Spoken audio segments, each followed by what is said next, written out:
ওদের অপপ্রচারকে আমি আমার নবীর জন্য প্রচার মাধ্যম বানিয়ে দেব। এরকম অনেক সময় হয় না যে কেউ কেউ অপপ্রচার করে কারো বিরুদ্ধে, এটা তার জন্য প্রচার হয়ে যায়। কেউ অপপ্রচার চালায়, আল্লাহর মেহেরবানিতে ওইটা তার পাবলিসিটি হয়ে যায়। তার আলাদা করে প্রচার বিভাগের টিম তৈরি করা লাগে না, তার বিরোধীরাই তার প্রচার বিভাগের কাজে নেমে পড়ে। বিশ্বনবী বললেন আল্লাহ বললেন তোরা আমার নবীর সুনাম সুখ্যাতিকে থামাবি, তোদের মাধ্যমে আমি বিশ্বনবীর সুনাম সুখ্যাতি গোটা বিশ্বে বুলন্দ করে দেব। আবু জাহেল ঘোষণা দিল, খবরদার, হজের মৌসুম, হাজী সাহেবরা গোটা বিশ্ব থেকে আসবে, আমার দলের কর্মীরা তোরা যেটা করবি সেটা হচ্ছে হাজীদের কাছে যে বলবি মক্কায় নতুন এক পাগল আসছে, নতুন এক জাদুকর আসছে, নাম মুহাম্মদ। নাউজুবিল্লাহ পড়বেন না? খবরদার হাজী সাহেবেরা এই পাগলের কাছে যেও না। সব হাজীরা গোটা বিশ্ব থেকে এসে মক্কার মিনা প্রান্তরে তাঁবুর ভিতরে ঢুকেছে, আর আবু জাহেলের টিম মেম্বাররা সব তাঁবুর ভিতরে উকি মাইরা কয়, খবরদার, নতুন পাগল আইছে। সবাই কয় নাম কি? কয় মুহাম্মদ। নতুন পাগল এসেছে, নাম মুহাম্মদ। নতুন জাদুকর এসেছে, তার নাম মুহাম্মদ। খবরদার, তার কাছে যেও না, তার কথা শোনো না, শুনলে তোমরাও পাগল হয়ে যাবা, তোমরাও পাগল হয়ে যাবা। সে এত বড় জাদুকর, মুহাম্মদ সাল্লাল্লাহু আলাইহি ওয়াসাল্লাম এত বড় জাদুকর, তার জাদু দেখলে, তার কথা শুনলে হাজবেন্ড ওয়াইফের মধ্যে সম্পর্ক বিচ্ছিন্ন হয়ে যায়। সে এত বড় জাদুকর, তার কথা শুনলে বাবা আর ছেলের সম্পর্ক ছিন্ন হয়ে যায়। সে এত বড় জাদুকর, তার কথা শুনলে বন্ধু বন্ধু আলাদা হয়ে যায়। খবরদার হাজী সাহেবরা, তোমরা হজ করতে এসেছো, করো, জমজমের পানি খাও আর খেজুর নিয়ে যাবা বাড়িতে, কিন্তু মুহাম্মদ সাল্লাল্লাহু আলাইহি ওয়াসাল্লামের কাছে যাওয়া যাবে না।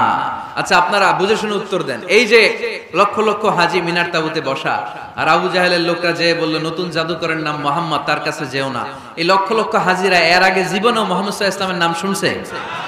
তার মানে মুহাম্মদ সাল্লাল্লাহু আলাইহি ওয়াসাল্লামের নাম তাদের কানে পৌঁছে দেওয়ার দায়িত্ব আবু জাহেল নিজেই নিয়ে নিয়েছে। চিল্লায় কোন ঠিক কি না?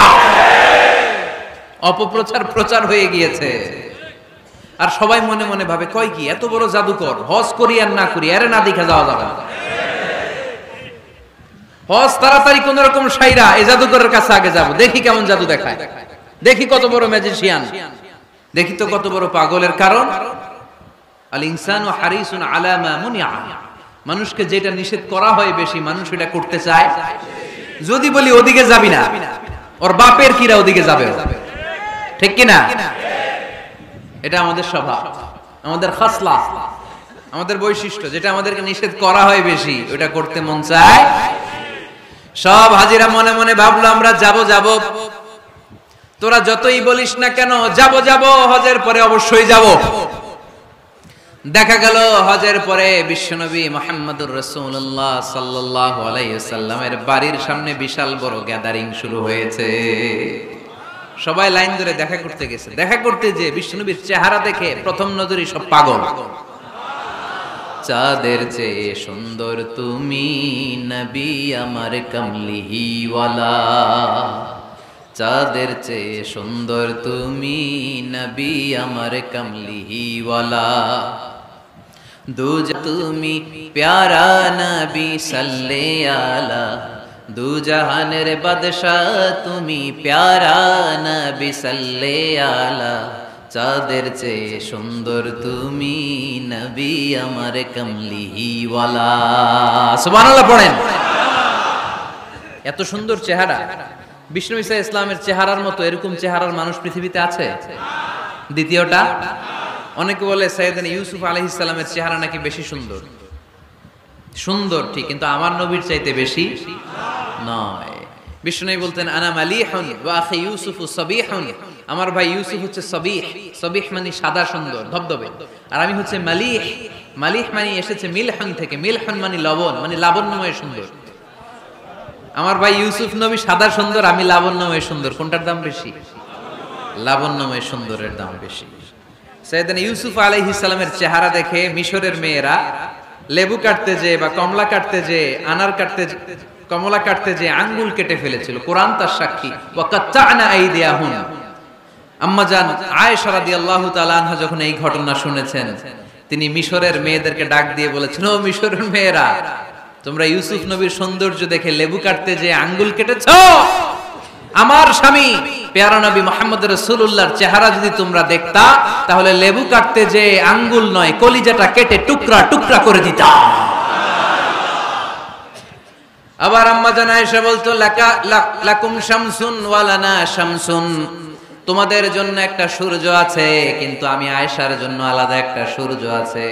তোমাদের সূর্যটা প্রতিদিন সকালবেলা পূর্ব আকাশে উদিত হয়ে গোটা দুনিয়াটারে আলোকিত করে দেয়, আর আমার সূর্যটার নাম হলো মুহাম্মদ সাল্লাল্লাহু আলাইহি ওয়াসাল্লাম। মসজিদে নববীতে এশার নামাজের পরে আমার সূর্যটা আমার ঘরে উদিত হয়। তোমাদের সূর্য সকালবেলা পূর্ব আকাশে উঠে গোটা দুনিয়াটারে আলোকিত করে, আমার সূর্য মুহাম্মদ এশার নামাজের পরে আমার ঘরের ভেতরে যখন উকি দেয়, আমার পুরো ঘরটারে আলোকিত করে দেয় কে? এত সুন্দর চেহারা ছিল, ওনার চেহারার নূর দিয়ে হারানো সুই খুঁজে পেয়েছে বিশ্বনবীর স্ত্রীরা। চিল্লায় করে আল্লাহু আকবার। বিশ্বনবীর চেহারা সৌন্দর্যের সাথে কারো সৌন্দর্যের কোনো মিল হবে? No comparison with our beloved prophet Muhammad sallallahu alayhi wasallam. Whether it's the fitness, whether it's the appearance, whether it's the status, no comparison with our prophet. এটা ফিটনেসের দিক থেকে হোক, এটা চেহারার সৌন্দর্যের দিক থেকে হোক, এটা কণ্ঠস্বরের ঝংকারের দিক থেকে হোক, সম্মান আর মর্যাদার দিক থেকে হোক, আমার নবীর সম্মানের ধারে কাছেও সম্মান পৃথিবীর কারো হতে পারে না। চিল্লায় বলেন ঠিক কি না? এজন্য আল্লাহ বললেন, ওয়া রাফা'না লাকা যিকরাক, নবী আপনার সম্মান বাড়াতে বাড়াতে আমি আকাশচুম্বী করেছি। লোকজন সব যে বিশ্বনবীর দরবারে লাইন ধরেছে, হাজিরা সব বিশ্বনবীর কাছে যে চেহারা দেখেই কুপকার, বাকি জিনিস তো পরে। অনেকে আছে না, চেহারা দেখলেই মানুষ পাগল হয়ে যায়, আছে না নাই? চেহারা দেখেই পাগল, চেহারা দেখেই পাগল। তারপর তারা মিলাতে লাগলো।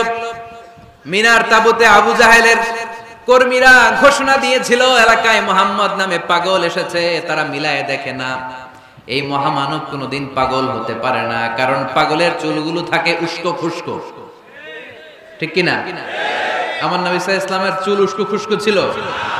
কত সুন্দর চুল আঁচড়ে রাখতেন, জাইতুনের তেল দিতেন, আতর ঢেলে মাথার শীতের মধ্যে ঢেলে দিতেন, কপাল বেয়ে বেয়ে পড়তো, আর যেখানে সেজদা দিতেন সেজদার জায়গা আতরের ঘ্রাণে আমোদ হয়ে যেত।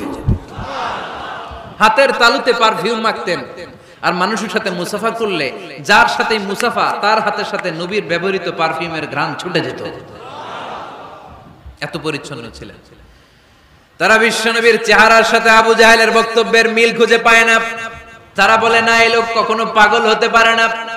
পাগলের চুল থাকে উস্কো খুস্কো, জামা থাকে ছিঁড়া ফাড়া, গায়ের মধ্যে থাকে ময়লা। পাগল কখনো দাঁত মাজে না, কিন্তু বিশ্বনবীর মুচকি হাসির ফাঁক দিয়ে দাঁতের দিকে তাকালে মানুষগুলো সব পাগল হয়ে যায়।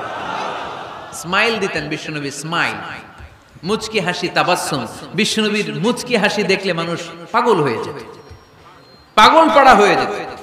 তারা বলে, না না, এই মহামানব তো কখনো পাগল হতে পারে না। আবার মিলাতে লাগলো। আবু জাহেলের কর্মীরা বলেছিল এটা নাকি বড় জাদুকর, কিন্তু তারা বলে, না না, এই অসাধারণ লোকটা জাদুকরও হতে পারে না, সে তো কোনো মন্ত্র পড়ে না। জাদু করার জন্য মন্ত্র পড়ার দরকার আছে না নাই? বিষ্ণুনবী কি মন্ত্র পড়তো? বিষ্ণুনবী কি পড়ে শোনাতো? চিল্লায় বলেন, কি পড়ে শোনাতো? কোরআন শোনাতো। এত সুন্দর কণ্ঠ ছিল বিশ্বনবীর, পাগল হয়ে যেত মানুষ শুনতে শুনতে, পাগল পাড়া হয়ে যেত, বিমুগ্ধ হয়ে যেত। তারা সবাই বলতে আরম্ভ করলো, আবু জাহেল তুমি মিথ্যাবাদী, তবে তোমাকে ধন্যবাদ এরকম একটা মানুষের সাথে পরিচয় করিয়ে দেওয়ার জন্য। সুবহানাল্লাহ কইলেন না? আমরা মেনে নিতে পারলাম না সে পাগল নয়, জাদুকর নয়, সে হলো এই জামানার পয়গম্বর। আমরা পড়ে নিলাম লা ইলাহা ইল্লাল্লাহু মুহাম্মাদুর রাসূলুল্লাহ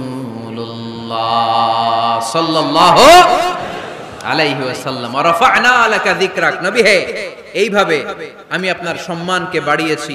হাইসুমা যুকিরতু যুকিরতা মাই, নবী যেখানে আমার নাম নেওয়া হবে আমার পর পর আপনার নামও নেওয়া হবে। পড়েন সুবহানাল্লাহ। যেখানে আমার আল্লাহর নাম তারপরে আমার নবীর নাম আছে না নাই? কালিমার ভেতরে লা ইলাহা ইল্লাল্লাহ আমার আল্লাহর নাম শোভা পায়, তারপরে মুহাম্মাদুর রাসূলুল্লাহ দ্বিতীয় বাক্যে আমার নবীর